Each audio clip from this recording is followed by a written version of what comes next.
so many of us have reached this point in our life where we're interested in writing a memoir so that our friends and family could more fully understand the lives that we lived. But what if we could create a talking photo album? Well, that's what Chuck Hale is talking about, and he's going to share with us how to do that. It's really amazing, and you're going to enjoy meeting Chuck Hale and his wife Barbara. So we're going on in. Stay with us, won't you?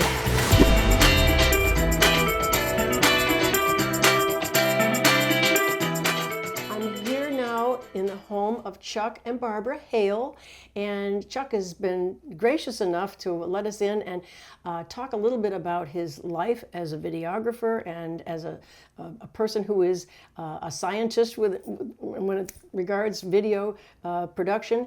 And we're going to learn a few things about the latest thing that Chuck is working on, and that is a what is it called? A Preserving Family History through talking photo albums. Talking photo albums. That's amazing. So, Chuck, would you mind telling us how you got started in this amazing art and craft of video production? Well, first of all, I got to tell you that I moved into Leisure World when it was still Leisure World, before it became a city. All right? And I moved here for the purpose of being able to travel. And because I am a programmer, a former programmer, I was interested in preserving family history. Now, I had stacks and stacks of old photographs from my daughter growing up, my own family. I had stacks and stacks of photographs from my parents, clear back to, I think my oldest photograph was 1880, when my grandmother was in her teenage years, okay? And so anyway, I became interested in preserving this for future generations. I thought, I know I'm interested in my past, but whether future generations would like to know about it, at least I can pass it on to my daughter and my grandson. So I started scanning old photographs, and in those days we didn't have high-speed scanners, and so I had about 2,000 photographs. It probably took me several months doing just 2, 3, and 4 photographs at a time, all right? And then the photographs were old, some of them were torn, so I had to learn how to edit them, how to clean them up, make them visible to people, all right? And then I had old 8mm films, all right? And like I had told Cyndee that it cost a lot of money in those days to get them digitalized, all right? So I did my own, all right? So I traveled to Alaska and back with the RV, put on 9,800 miles, 111 days on the road. I had a lot of fun, very educational. My grandson was about 8. But I got home and made a production on this video editing software I had. And I thought I did a fair job, but I found out there was a video club here in Laguna Woods. Amazing. And it's up near a clubhouse too, near the swimming pools. And they have both a lab and a studio. So the lab is where you could learn how to use the software, and the studio is where you could actually make productions. So anyway, in my interest in preserving family history, I became more and more proficient because of a computer background at doing what I did. I ended up being a teacher. And I probably taught here in Laguna Woods for, I don't know, 15, 20 years. I haven't kept track. And, but what I did is I actually found, I did my whole entire family life, and it's an hour and a half long, hour and 40 minutes. And nobody in their right mind is going to watch an hour and a half of my history. But if you break it into little short historical moments, all right, it turns out very well. I'll give you an example, not about myself, but things that I have done for other people, okay? I had a young lady call me up on the phone, and she says, I understand you're into video editing. I was wondering if you would help me make a video of my mom's memorial. My mom died yesterday. Oh, dear. And I simply asked her how long it would take her to get 40 or 50 photographs together and come over to the house. And about an hour later, she showed up with her photographs, And by that time, I think I had this device that scans photographs. I can do 1,000 photographs in 1 hour flat. Now, the video club has one of their own. So if you ever get a chance, you decide to follow up on this object of preserving family history, you can go up and use the equipment. Now, anyway, so this young lady sat beside me, and I scanned in the photographs, and she had me put them in a sequence that made sense, that made the family history of the time she was first married, to have kids, that type of thing, all in sequence. And then I got a kick out of it because she wanted the music in the background. I keep the music low enough so you can still hear the voice clearly, of Barbra Streisand. Okay? Now I have 1,900 pieces of music on my computer, and I had The Way We Were 3 times. But oh no, it had to be Barbra Streisand. Okay? So I went into YouTube and stole the damn thing. Okay? Now, when you do that, you can't put it on YouTube because of copyright. But anyway, we got it done. I sent it on the way, and about 2 or 3 weeks later, I got a thank you card signed by the entire family of the job that I did. And I got into tears because God gave me a gift of being able to do that. Okay? And so I've been able to help a lot of people on these different things. And what else would you like me to talk about? I was going to say that in the last few months here in the village, there have been a lot of opportunities for people to learn about a guided autobiography. People want to tell their own stories, their lived lives in their own way. They want to say, these are the things that were important to me. These are the things that were my failures, but they made me stronger. These are things that didn't work out. These are the things that were my shining moments, my proudest moments. And those things, they want to represent them somehow in a photograph or a video. And if they bring something to you, can you help them sort of put something like that together, or do they need to have it pretty much established, coming to you? I don't teach much anymore, okay? And the reason why I don't teach anymore is the software I have is out of date, okay? And it got so complicated, I said, I'm so good at what I do, I would stick with it. So I actually separated myself from the video club from the standpoint I don't teach anymore. Because all I know is the old stuff and not the new stuff. And we got people up there that know how to use the new stuff. Right. But the new president seemed very, very enthusiastic, and he brought me out of retirement to do this talk on preserving family history through talking photo albums. Now, when I say that, I really include video as well, okay? You can add both of them, and you can have photographs and video together.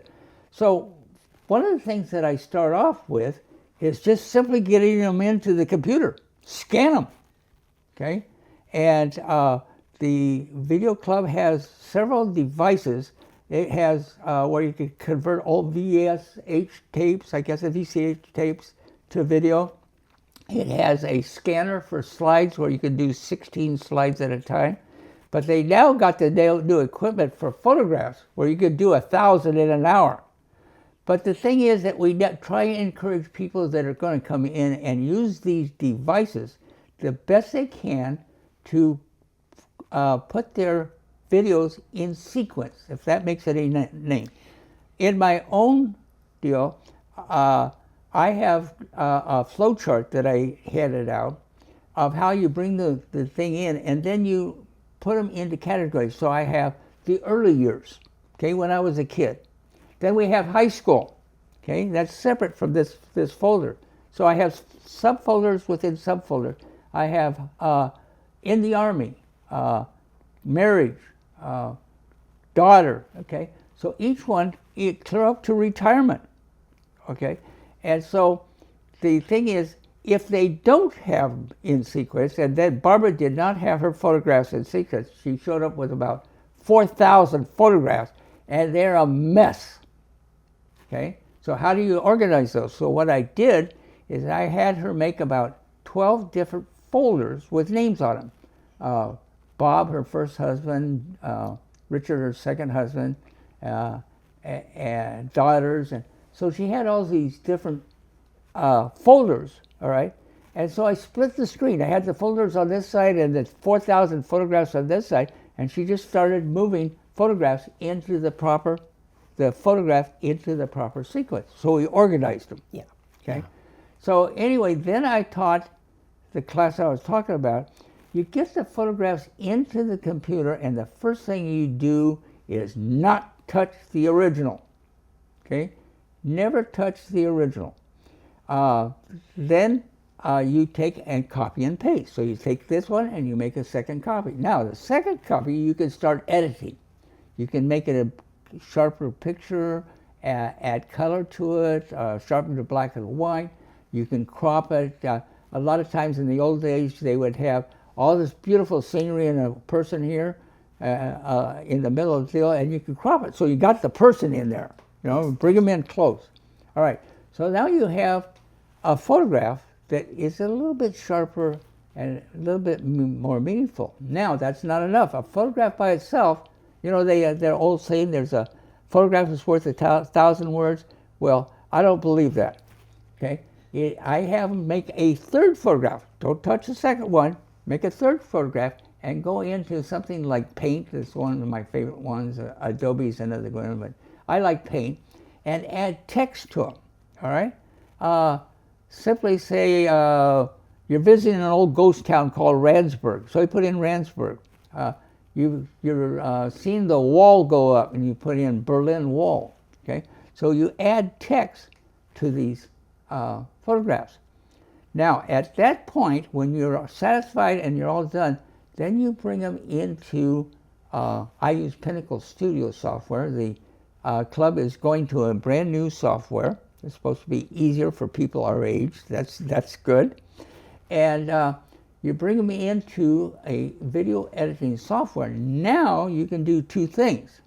You can add voice, describing where, when, how all these things took place. Add meaning to somebody that's watching it that probably you're not going to be around to enjoy, but you enjoy making it. But anyway, so you can preserve family history. Now, if you want, you can add titles where you didn't put titles, if you want to, okay? And you can make the photograph the same length as the title. In other words, if the photograph's in there for 5 seconds and your title is in there for 7 seconds, you can actually make the photograph fit the title. Now, so you got that as a start. The second thing is, or third thing, is background. You can add voice, okay, describing what you're looking at. Then the last thing I bring in is music, okay? Now, the music has to be low enough where you don't overwhelm the voice. Does that make sense? Right, of course. But there's spaces when you're not talking, you can actually raise the voice. They'll teach you in the video editing club how to raise the music, excuse me. You raise the music a little bit. The club is really set up to help people preserve family history. But it also teaches them how to film a wedding, a funeral, Yeah. not just preserving family history, though I guess that's part of it. Travel videos, okay? I do a tremendous amount of traveling. Barbara and I are booked on 2 RV trips and 3 cruises in the next 6 months, you know. So we take a lot of photographs. That is another thing I teach in the video club. Though I don't know I'm going to do much more teaching, but there are teachers up there that do what I do, is I have a standard rule. There is no such thing as taking too many photographs, okay? You can't get rid of what you didn't have. Does that make any sense? Well, it does. Yeah, and I wanted to thank you too, because I came over here a couple of weeks ago with some photos that I had. See, I have a unique situation in that most of the photos that I have from my early life were destroyed in a fire. So I don't have those. And so my journey began when my son and I moved out here to California when he was 6. And I thought I'd done such a good job. I had photocopied the photos that we had on that day that we arrived and pasted pasted them on a piece of paper and typed out a little narrative about what happened that day and stuck it on there. And I thought I was really proud of what I did. And then when I came and saw and I had, our first Halloween and just different things like that. When I saw the options for me to take what I have left, I don't have the beginnings of my life, but I have this, and you can help me to animate in such a way and promote the feeling that I had from that point on, and that was so exciting for me to hear that this doesn't have to be flat and uninteresting. I can make it so much more. So I can move the photos, talk, create the narrative, put the background music, and make it be the full memory that it was. And so I'm so grateful that then there are other people. I have spoken to people who really have lost family photos in one various way or another. And so it's really nice to say the ones that you have can be made more meaningful through these techniques. Yeah. And I think that's amazing. It's a lot of fun if you really spend time and prepare for these things. Yes. You can have vacation photographs. Okay, scenery, sunsets, all these things. But then you can go in and say things that happened to you as a kid. Just have this video of background with a voice describing what you did to preserve family history, where you met your husband. Okay, where'd you go on your honeymoon? Okay, you don't have photographs of all that stuff, but you can use any type of background you want. You can use old photographs if you want. You can use up-to-date photographs. But you can add titles to emphasize a point. Right. All right. And anyway, it's been a fun hobby. Yes. Barbara and I are going to go on another trip, and I was telling Cyndee that we are going to go dry gold panning. And I'm going to take a lot of photographs of all those streams that we try. Whether we have luck or not, it doesn't matter. What matters is we're out doing it. That's right. Okay, we're not sitting at home here. And by the way, I got to say that Laguna Woods is a great place to live. Oh, I know what was interesting about talking about history. The city of Laguna Woods contacted me, and I scanned about 9,000 photographs from the historical site. They have a back room with just filled with photographs. It took me 4 years to do it because you can't scan 9,000 photographs, especially when you didn't have a high-speed scanner, right. When you only had 3 or 4 photographs at a time. But I did it, all right? And one of the things that a lot of people don't know, and it's history here of Laguna Woods that I've done several for the city, there was a plane crash here in Laguna Woods that a lot of people doesn't know existed. And it was in 1967, a jet bomber approaching El Toro Road crashed into an apartment building, killed the pilot, and killed the resident, okay? And I have photographs of that from the documents kept in this little crowded room in the back of the Historical Society. But that's history that people don't know about. And the city was set up so the golf course was right in line with the runway, okay? And so did that. The other one is the city had me contact about the history of Laguna Woods, Leisure World, all right? And I have photographs going back when this place was a sheep farm, okay? There's sheep running around in the field. And then there's photographs of them with graders in here. And it's all photographs, not video, of landscaping the deal and digging trenches and putting in sewer lines and the buildings going up, okay?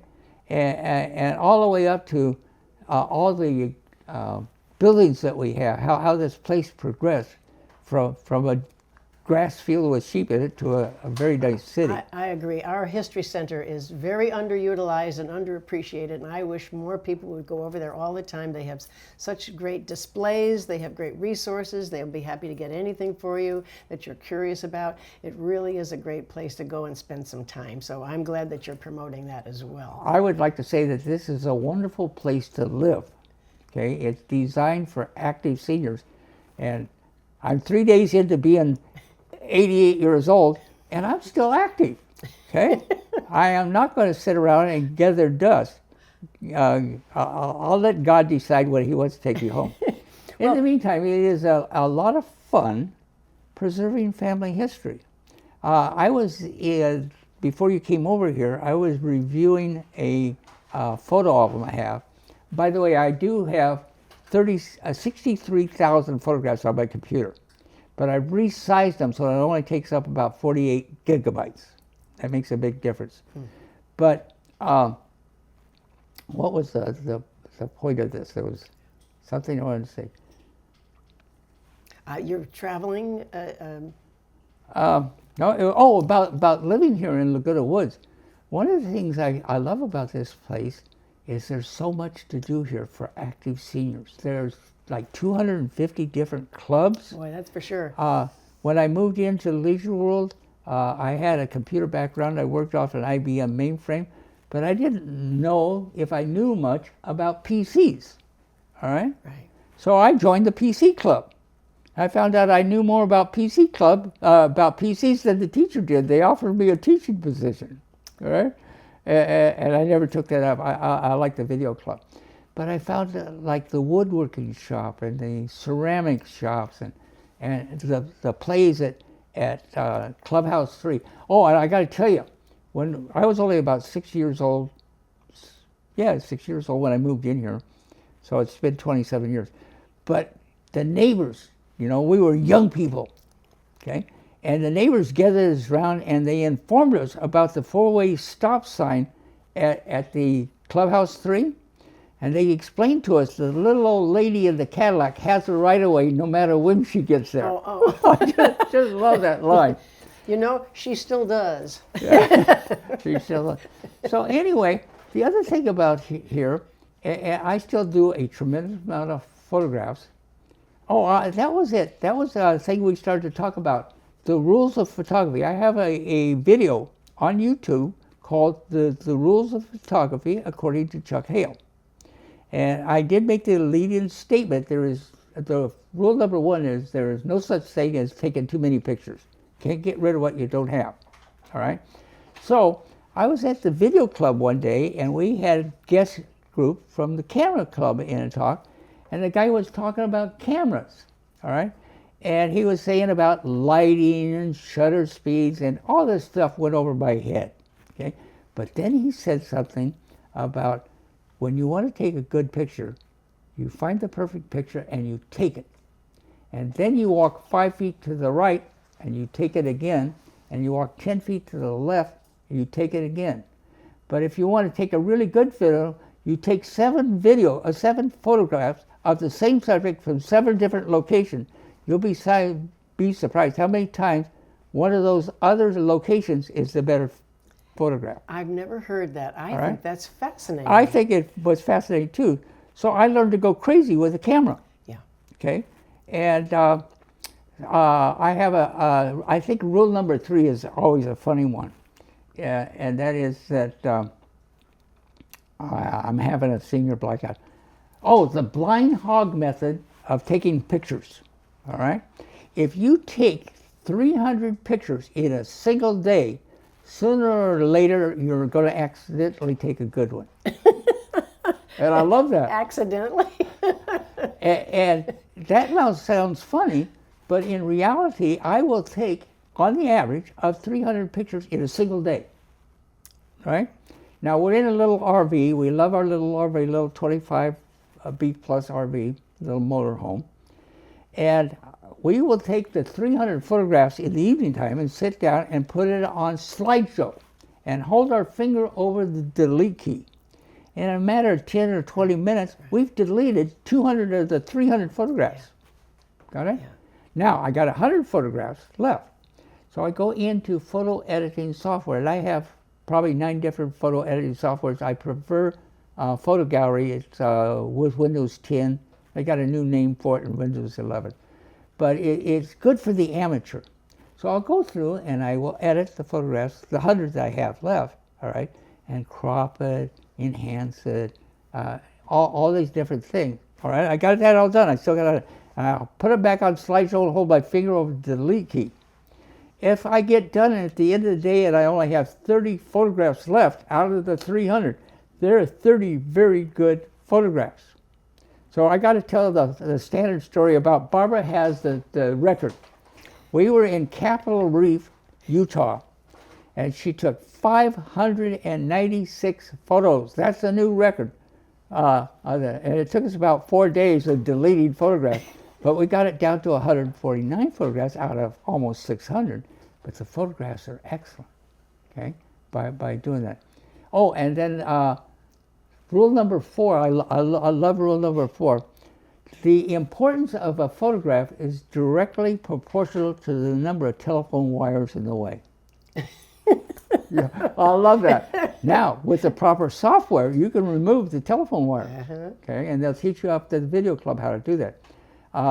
What was the other one? Oh, yes. When you're in a small area, let's say you're in a church and you're trying to get pictures of the altar, and the importance of the picture is directly proportional to the number of people over 6 feet tall standing in front of you. You know? So you have to work around these things. But, you know, it's a good life. It's a good life. Absolutely.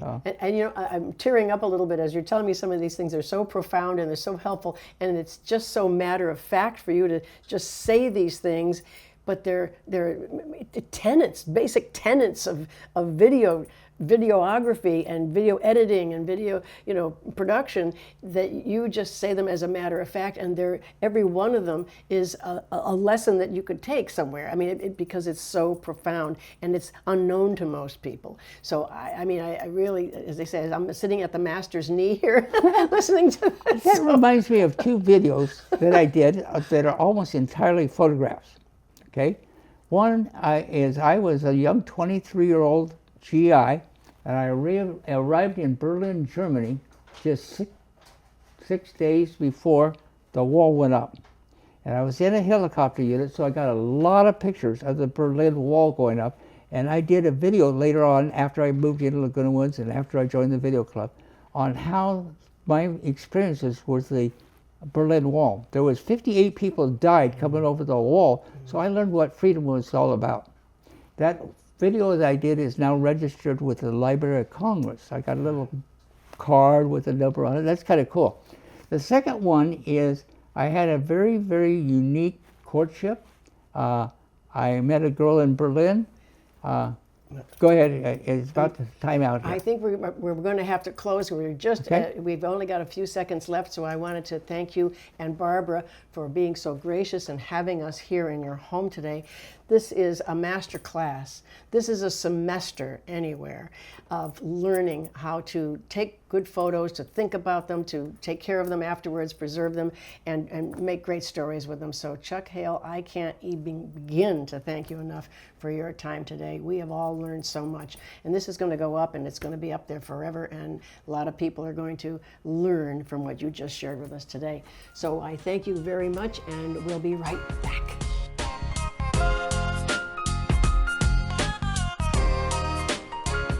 Thanks for joining us today when we met with Chuck Hale, who helped us to understand how to add so much more life and dimension to the stories that we want to tell. We appreciate both Chuck and Barbara Hale for inviting us into their home. And we appreciate you for joining us every Wednesday and Sunday morning at 9:30 a.m. on Village Television.